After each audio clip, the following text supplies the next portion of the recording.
So you can waste a lot of money in Google Ads Performance Max campaigns if you set them up incorrectly. So today, I'm gonna walk you through the entire step-by-step process for how I set up Performance Max campaigns. And make sure to stick around to the end because there's a tricky setting that you need to watch out for after you publish your campaign. My name's Scott Redgate, I'm an online marketing coach, and let's dive in. So I'm super excited for this video, and the reason why is because when I first got started on YouTube, I almost exclusively made videos about Performance Max. I made dozens of videos, and I thought today, since I haven't made a Performance Max video in quite some time, I would make the Performance Max video of all Performance Max videos on this channel and do an entire campaign setup. And so I'm gonna walk you through all of the steps, step by step. I'm gonna break down some things that you need to look out for, some best practices, some ways that I handle different situations. And so without further ado, let's dive right in. So when you create a campaign in Google Ads, you select this blue button right here, which is create a campaign. Select new campaign. And now you're asked what your campaign objective is. Now, I see some experts say that, hey, this is super important because if you select sales or leads or website traffic, that's actually an indicator to Google when it's using its artificial intelligence to even optimize towards your goal that much more. I don't have any data that actually suggests that that's true. And so when I'm in this campaign objective screen, normally what I'll do is select create a campaign without a goals guidance. And the reason why is simple, because if you select that, it opens all of the campaign types that are available to you inside of Google Ads on one screen. And so you don't have to, like, if you were gonna select sales, there would only be a couple of campaign types available. If you were to select leads, there would be a couple more. And so just have them all open to you all at the same time by selecting create a campaign without a goals guidance, and you can see them all on one screen. All right, so I'm gonna select Performance Max. And now this section right here is super important. Since Performance Max is a conversion-based campaign, meaning that Google and their AI optimize towards a conversion goal, you want to make sure that the conversion goal that you actually have input is the one that you care about. So for me, I have it set as a conversion goal for page views, but not just any page view on the website. It's a contact us submission that leads to a thank you page. And so if you're a lead gen business and you have some form where customers can sign up or get an offer or whatever, and it leads to a thank you page, you could consider having that as a conversion goal. If you have phone call tracking set up, you could do that. If you're in e-commerce, obviously a great goal for you would actually be product revenue or product sales. So those are just some things that you consider there. But for me, I'm gonna keep it simple, and I'm gonna have my thank you page conversion goal set up. And now we scroll down. And so this section right here is if you're in e-commerce, obviously you'd want to advertise your product. Since I am not in e-commerce with my coaching business, I'm going to unselect that. And now it asks, where should people go after clicking your ads? This isn't rocket science, just input your domain name.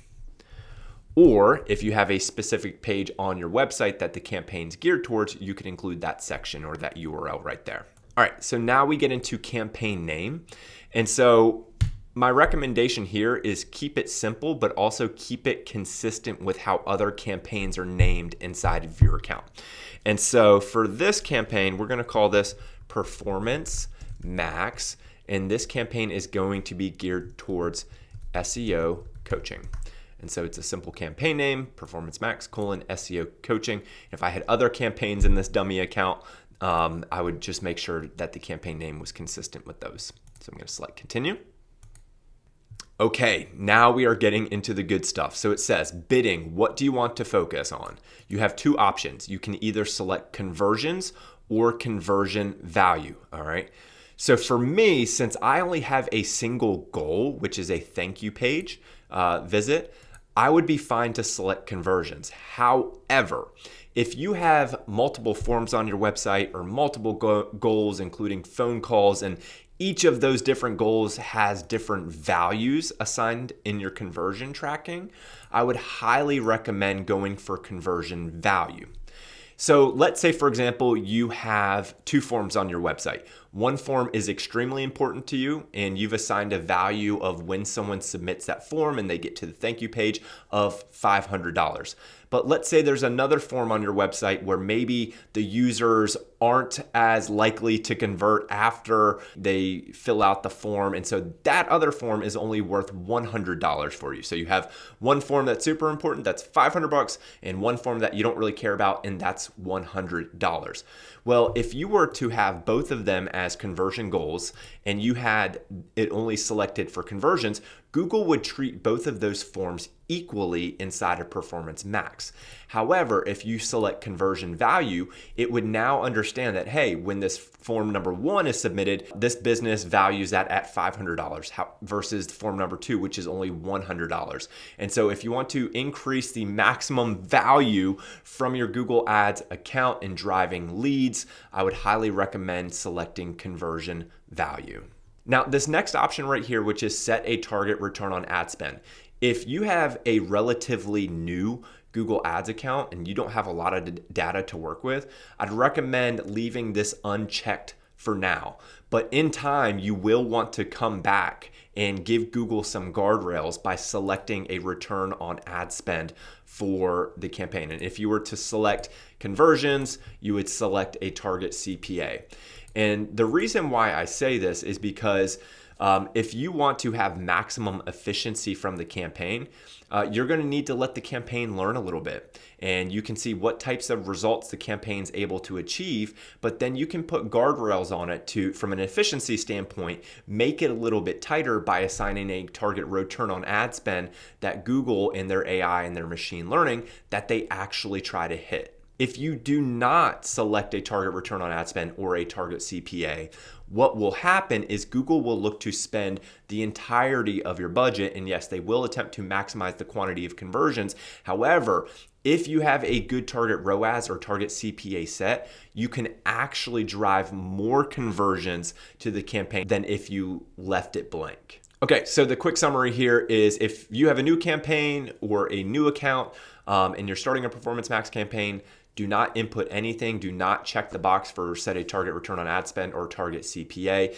But know that a few weeks later, after you get a little bit more data in the campaign, you're going to want to come in here and input a number. And what number you can input can be based off of the results that the campaign was able to achieve. So let's say, for example, the campaign was able to get a 300% return on ad spend, and you want it to be a little bit more efficient. Well, in that situation, you could come in here and you could say, I want to have a return on ad spend of 350%. What might happen in that scenario is your spend might be reduced a little bit, but your efficiency is likely to go up. And so I have a whole video on target return on ad spend versus target CPA, and I'll leave a link to that in the description below. Okay, so let's hop to this next section right here, which is customer acquisition. I'll be honest, this is your choice. The way that Google has Performance Max campaign set up is you could choose to bid for new customers only, at least that's how it appears on the surface, or you could choose to show the campaign to people that are new and who have also interacted with your business. Now, I say on the surface because I've had some former colleagues of mine that have actually shared some data with me that indicated that Google isn't as restrictive as you would think if you check this box. Actually, they had data that showed that Google was showing advertisements in Performance Max to people that were previously interacting with their business. And it doesn't mean that Google's intentionally doing this, but that user might be on different devices or different browsers, and Google might have lost them in tracking. And so even though your intent is to only advertise to new customers, that might not actually be the case. You might be showing it to everyone, even if you check this box. However, if you want a little bit more peace of mind that your ads are being shown more often to new customers than returning customers, you can select this. But for me, I'm actually going to leave it unselected. And the reason why I leave this unchecked is because just because someone purchased from you once, if you have active competition that's really aggressive in Google Ads, it does not mean that your customer would not potentially go for one of your competitors if that competitor's is really aggressive in Google Ads. And if you check this button, there's a chance that you might not actually even show up for them in the ad results. And so that's why for me, I'm going to leave this unchecked. All right, so the next step that you're going to want to do here is select your location. So for me, I'm in the United States. I do business all across the United States. But if you're in a specific region or a specific city, make sure that this is specific to your business and makes sense. Now, the option is not available right now, but we're going to want to go back once this campaign is launched, and there's advanced settings for location that are presence or interest or presence. We're going to want to select presence only. I have another video on that, but the quick response for why you would want to do that is with presence or interest, you might target people that are outside of your target location, but maybe they're just interested in traveling or vacationing to your area, and they would actually be in your audience set if that was the case, even though they don't actually live or they're not actively traveling in that particular area. So you would want to select presence instead of presence or interest. Next section here, you've got languages. Since I'm in the United States and English is the top language, I'm going to keep that. Next up here, it says automatically created assets. And so there's text assets where Google can use information from your website to create ads and headlines. And then there's final URL. This used to be called final URL expansion, where Google, it acts like a dynamic search campaign. And if you don't know what that is, essentially Google will crawl your website, and any page on your website is fair game for Google to send traffic to.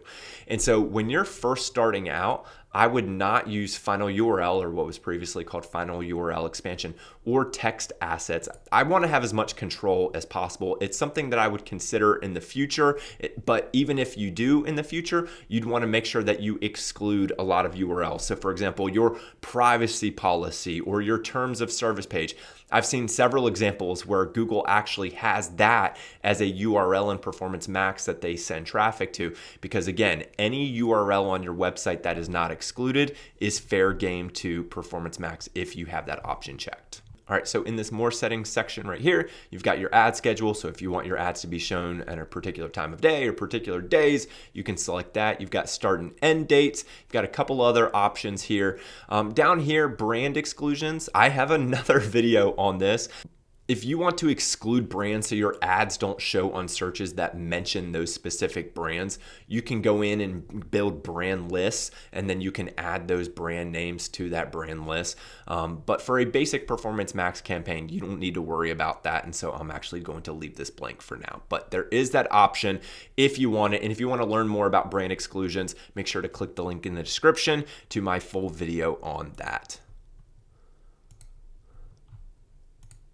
Okay, so the next thing that we're going to do here is create an asset group. And so if you want to know what an asset group is, it's a collection of logos, descriptions, headlines, images that Google can use to actually assemble and create your advertisements on your behalf. And so what we're going to do is we're going to create headlines, we're going to create descriptions, we're going to upload images, and so we're going to walk through that process. But we need to create an asset group name. And so since this was an SEO coaching Performance Max campaign, we can just call this something simple like SEO coaching asset group. And something to keep in mind, if you have a business that has very specific services, or if you're in e-commerce and you have very specific categories of products, one thing that you can do is you can create different asset groups for those services or those products. And so here's an example of that. Let's say you're a plumber and a few things that you specialize in, drain cleaning, toilet installation, leaky pipe, something like that. You could actually create asset groups specific to those services, and then you could have images and descriptions and headlines that are specific to that service.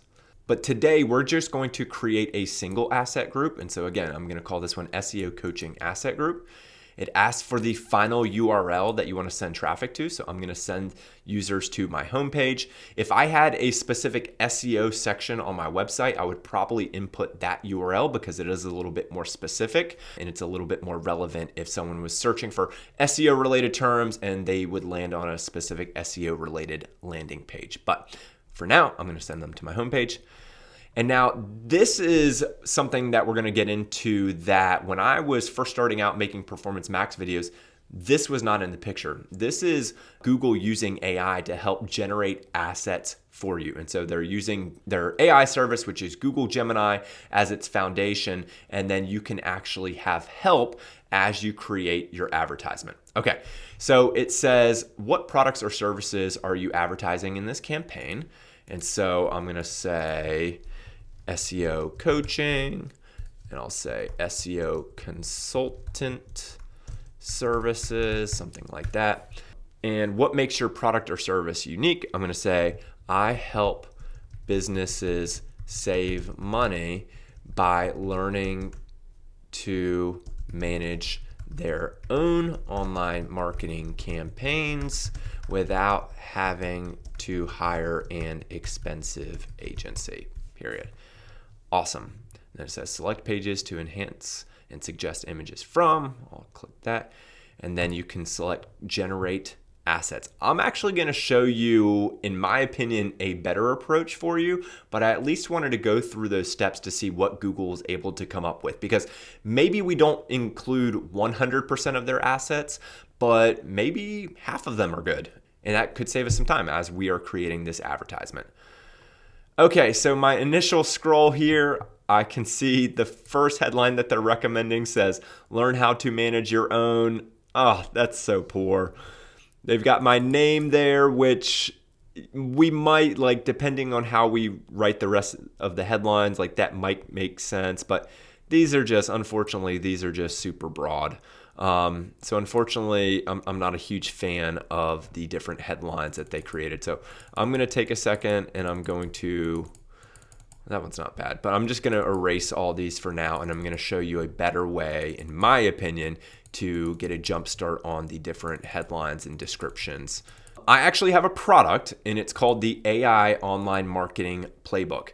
And inside of this playbook, I have over 60 pre-made AI prompts that I actively use. And these AI prompts have best practices built into them. So if you've ever used a tool like ChatGPT to try to help with your marketing, you might try something like make an SEO meta description for this web page, and then you click enter, and then the response that you get is really, really bad. Like, it doesn't adhere to the best practices or character limits. And so what I did with this document was actually build the best practices into it. And so what I'd like to do now to give us a jump start with this Performance Max campaign is we are actually going to use a prompt from the AI Online Marketing Playbook that I tweaked ever so slightly to help give us some headlines and descriptions that we can use.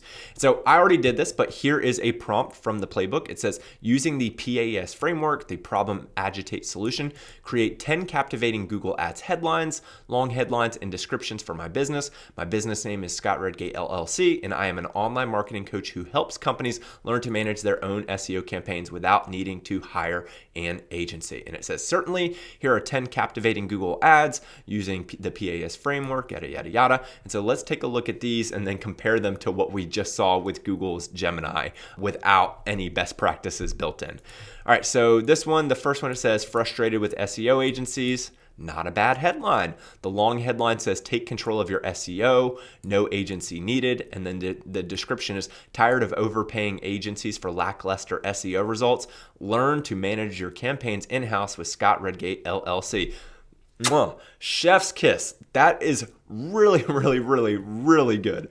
So I'm actually going to take this, and I'm going to take this headline, and I'm going to take this description, and I'm going to start populating them in the slots. And so I'm going to do that. I'll fast forward with this video, but let's just take another look at one of the ones that Google Gemini was able to create here. All right, let's look at this headline. It says, ready to boost your ROI, return on investment, maximize your marketing budget with DIY SEO, get more bang for your buck. Scott Redgate LLC helps you unlock the full potential of SEO without agency costs. Not as good as the first one. It requires a little bit of tweaking, but overall really good. So what I'm going to do right now is I'm going to go through this list that I was able to get by using the prompt from the AI Online Marketing Playbook, and then I'm going to fill out several of the descriptions, headlines, and long headlines. All right, so I am all done with my headlines and descriptions. And so I input a lot of the information from Google Gemini after we used the AI online marketing playbook. And I did have to make some tweaks, like for example, the descriptions down here. There's one description that's 60 characters and there's some others that are at 90 characters. And so I had to massage a couple of the descriptions to make sure that they were under that character count. But overall, by using that prompt from the AI online marketing playbook and then using my own knowledge and then using Google with some of their suggestions, we were able to get some really good headlines and descriptions. And I was actually able to get all the headline slots filled out, which is great, all the long headline slots filled out, and all the description slots filled out. Now, why does that matter? Well, as you create a Performance Max campaign and you launch it, Google likes to have as many assets as they can at their disposal. And so keep that in mind. It's not a necessity that you have them all filled out, but Google does like that. So you might have a small advantage in your quality score over time if you just have them all filled out. All right, so this next section is images. And something that I want to call out here is that Google does have different image requirements for Performance Max versus standard display ads, and they're actually in your favor. With Performance Max, you can use things like images that have text and graphic overlays. In some standard display formats, that is not allowed. So you are allowed to do more things with your image assets in Performance Max. And I actually have a whole video on Performance Max image assets that I'd highly recommend watching before you create your campaign. I'll go into a lot more than what we'll be able to talk about today. But just a few high-level points that you're going to want to keep in mind is you're always going to want to adhere to Google's ad policies, but test. The next thing that I mentioned is called the resume rule. So your image needs to be so good that it can stand out in just a few seconds time. So the resume rule was, I think it was from Indeed, where they did a study that businesses on average look at a resume for 6 seconds. And so that candidate needs to make their resume pop within 6 seconds if they want to have a chance at that job. And just like that with your advertisement, would a potential customer, just by seeing your image quickly, understand the product or service that your business is offering? Okay, so you want to make sure that it's super clear. You want to make sure to have crisp images. You want to make sure to avoid small text in your image. You want to have a simple design. And I highly, highly, highly recommend unique imagery. And so if you're a service-based business, like let's say you're a pressure washer, for example, and you've got images of what you've been able to accomplish after you've done a job where the house is super clean and it looks great, use that as an image asset versus using Google's AI image generation or Google's stock photography library. And even if you do have your own unique imagery, you can use a tool like Canva to create image assets, and you can play around in Canva with the different sizing that Performance Max requires. I think they require a square image and a landscape image. And so you can make your image pop even a little bit more, even if it's a unique image. And so you can use Canva to do that. All right, but let's hop back into the Google Ads campaign and let's start adding some images here. Now, for the sake of time, if I was creating a true Performance Max campaign, I would take a little extra time on this section. But because I'm trying to just walk through the steps, I am going to be quick here. And so I have a couple of images that are okay. They're not great, but for the purpose of this video, I am going to use them so that we can move on to the next section. But don't use that as the example. Take your time. All right, so I'm going to select this image right here. I'm going to select, let's get another one here. All right, I'll get this one.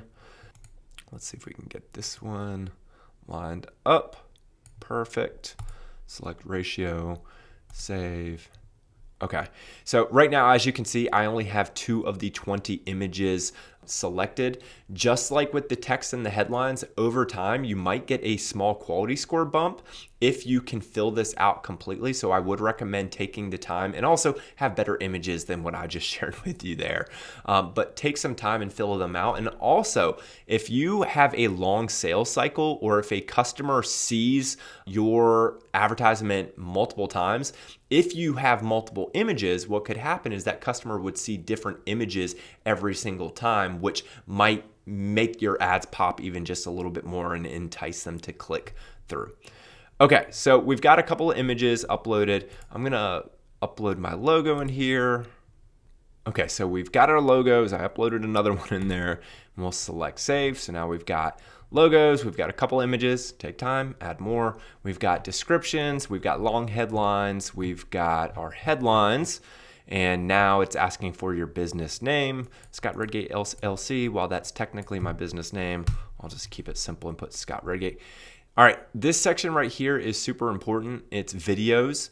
And so it says if you don't have a video, Google will automatically create one in most cases. And they are so bad. Don't give Google an opportunity to do this. Upload a video. It is worth it. There's a lot of free and cheap tools that you can create very simple business videos. And so you're going to want to do that. I've got one that I'm going to add, which is a general do-it-yourself online marketing video that I have on YouTube.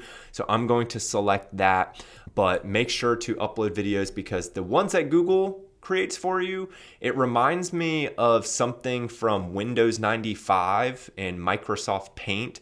I kid you not, like the video will sometimes be your logo where it's this scene where there's this computer and your logo's on the computer and the camera zooms into the computer. It's just so bad. Don't give Google an option there. Okay, so this next section right here is site links. And what are site links? Well, they're links that you can actually send users, they'll appear next to your advertisement, where you can send users to other URLs other than the final URL that you input as the landing page for your ad. So for example, let's say you're a plumber. We'll go with the plumber example again. And your Performance Max ad is leading people to your homepage, but you want to have some of your specific services as site links for that one general ad. Well, you could add them as site links. What I also said was you could create individual asset groups for those different services, but if you want a simple approach, you could consider having the site links underneath your ad. I am a fan of site links if you have relevant pages to send traffic to, but don't just input site links for the sake of inputting site links. Like if you only have one main page on your website, don't make up pages on your website just so you can fill out the site links slots. And actually, I was recently on the Paid Search podcast where the host of the show, Chris Schaefer, mentioned something that is making me rethink my strategy with site links, where he is really locked into the single page that he sends traffic to. And so he doesn't want to include any site links that distract users from that core goal of that page. And so I thought that was a really interesting perspective that he had there. And so I'll click the plus site link button here and you can see a few that it has suggested for me. And so I do offer a free guide to individuals. So it's my online marketing jumpstart doc, and I also have a PPC cost-cutting cheat sheet. So for example, if I wanted to send traffic directly to that guide, I could select that. And with site links, this is a change. I forget, maybe it was like 10 years ago, where site links aren't just the text. You actually have the ability to include a description line 1 and a description line 2 for that site link. So if you want to take up even more space with your site link, you can fill out that.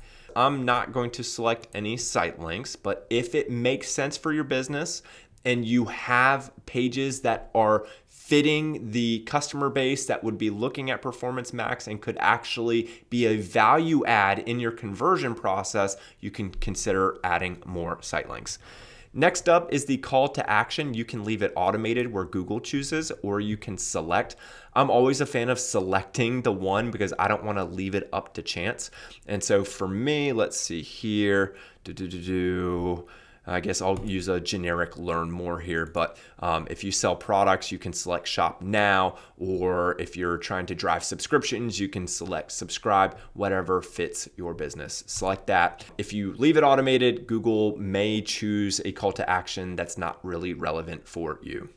Okay, so the next section right here is more asset types. It was formerly called ad extensions, and now they're calling them assets, where they have things like promotion extensions or promotion assets, prices, phone calls, phone number that you can add in there, call outs where you have the ability to add more business information, structured snippets, lead forms, etc. Just like with my recommendation with site links, if you have relevant information to input into these assets, there are pros and cons to it. Typically, I would recommend doing it because it will allow for your advertisement to take up more space in the search results, which could lead to a higher click-through rate, which over time can improve your quality score, which could in time actually reduce the cost per click that you could pay. And so let me go ahead here and I'll fill out this callouts one. So I could say something like top rated SEO coach. I could say something like technical SEO specialist, just describing, as it says, like call outs are used to describe the business. So anything that is a compelling statement or an award that you won, you could add as a call out, which again would make your advertisement bigger if Google chooses to add them to your ad. All right, I'm not going to save any of those, but you can see how you go ahead and you add those callouts. And then there's other things like structured snippets, there's lead forms, etc. This option right here, display path, Google will sometimes show your URL in the advertisement. Sometimes they won't show it, like in this example right here. But in some instances, they will actually use this display path and they'll show the full URL that you input here. So for example, you could put something like SEO. So I could say something like scottredgate.com/SEO coach. And in those instances that Google shows that full display path, it's just one other opportunity to get some keywords or to get some relevant information in there. Okay, so this section right here is super important if you have a relatively small Google Ads account or if you're launching Performance Max for the first time. It's not as important if your account has a ton of conversion data, but if it doesn't, it is important because this is going to be the starting point that Performance Max and Google use to start getting your advertisement in front of people. And so we've got this section right here, which is search themes. And it says, what are some words or phrases people use when searching for your product or services? And so we'll go there. And then an audience signal, reach the right customers faster across Google with an audience signal. With search themes, it's not rocket science. We're just going to give Google what it asked for, but what are some words or phrases that people use when searching for your product? People might be looking for things like SEO coach. They might be looking for even SEO consultant. They might be looking for something like search engine optimization coach, things like that. And so the more search themes that you give it, the more data Google has as a starting point. And then you've got this section right here, which is audience signal. And what's cool about audience signals is you can actually use your own data as the starting point for Google in Performance Max. And so I've connected my Google Analytics to my Google Ads account. And so I can actually select all users of my website as the audience signal for Performance Max. And if you have enough data inside of an audience, like let's say, for example, you have 1,000 contact us form submissions and you've created an audience in Google Analytics or Google Ads based off of that, that would be an even better audience signal to provide Google because it's not just people that have visited your website, it's people that have actually converted. So I would say if you have enough people in that audience, use that versus being a little bit broader. But I do really like using your own data for an audience signal. Okay, so we selected our audience signal and we have some search themes that Google can use. And they do have an additional signal section right here. So for example, if your business sells exclusively to females or exclusively to males, or your customer base is dominated by one of those genders, you could select or unselect that. They also have ages. So for me, for example, I know that 18-year-olds aren't in my demographic base for people that I work with. So maybe I'd select something like 25 to 65 plus. I could keep that. And then you have the ability to name your audience for future use. So now that we've named our audience, we've added our audience signal, we've added some search themes, let's hit next. And this is where you select your budget for the campaign. So Google is obviously going to recommend a budget for you, but you can also set a custom budget here. And it looks like you're setting a daily budget. Now I have another video on this.